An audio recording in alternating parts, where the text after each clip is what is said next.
But yeah, so wait, why'd you stop drinking? No, I was just You going smoke crazy. weed though? No, I don't smoke Really? weed, bro. I mean, I used to do all that shit, but I mean, well, drinking, I stopped drinking like a year ago because this shit was just too much, bro. I was Health wise or like distraction wise? Yeah, it was just. I mean, I just was overdoing it type shit, like everyday type shit.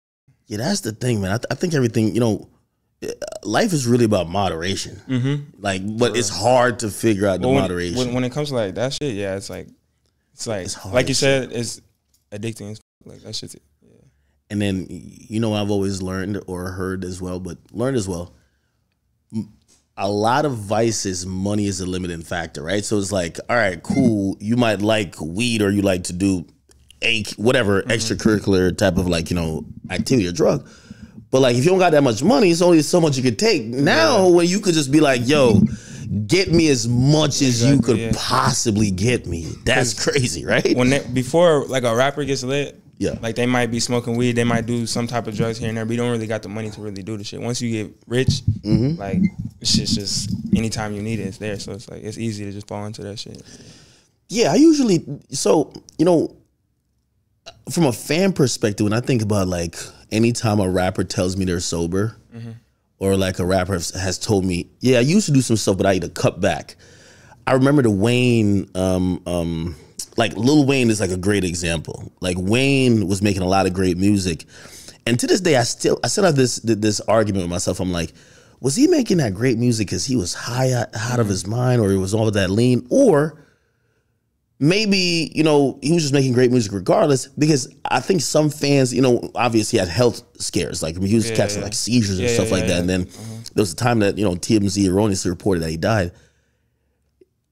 When he announced he was sober, I think for fans like me, I was like, man, fuck the music. I'm just glad you're alive, brother. Like, we're good. But the music did sound a little bit different. So do you think that anything you've ever done probably is either help your creativity or it's never been playing a part in that process? No, I mean, it definitely it played a big role in, like, I feel like just how I was making music in general. Like, when I first started making music, like, I couldn't even smoke weed and record, cause I just, like, I don't know, I couldn't, like, handle it. But the more you do it, the more it, like, feels normal, like, being on this shit.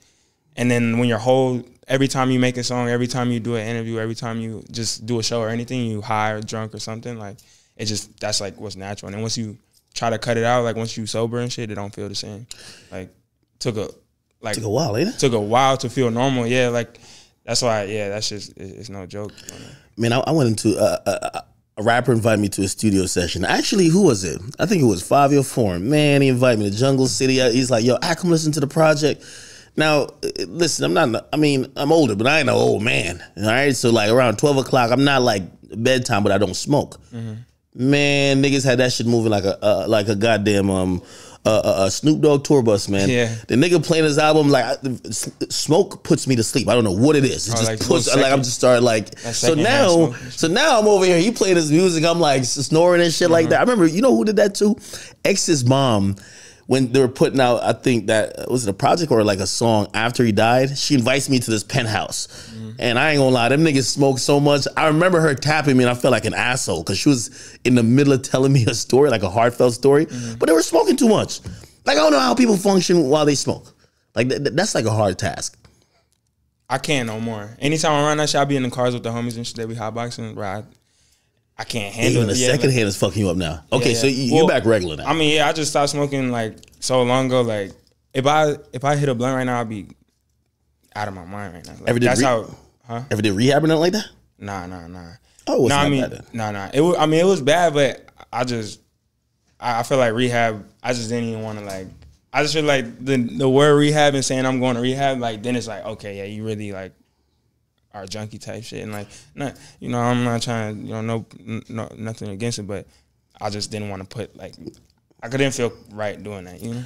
Yeah, usually entertainers, just let's just say people in the entertainment culture, you become a little bit arrogant, and sometimes, even if it's not a rehab, an intervention, like maybe your mom got to be like, yo, son, like, yeah, what the fuck? What's going on with you? Like, some type of outside source, and it's never your mans around you because they're rolling up with you. Like there's never a time a nigga rolling up and be like, bro, I think this is too much right now, bro. Right? Never. So it's got to be like, yo, you see your mom and your mom's like, yo, what's going on with you? Like, look at your eyes, look at this or something like that. Was there ever a situation like that? Yeah, my mom used to tell me all the time, like, bro. I mean, I was when I first like started like blowing up and shit, I was like 15. And in that video, I was sipping lean and shit. Like, so I've been doing this shit for a long time, man.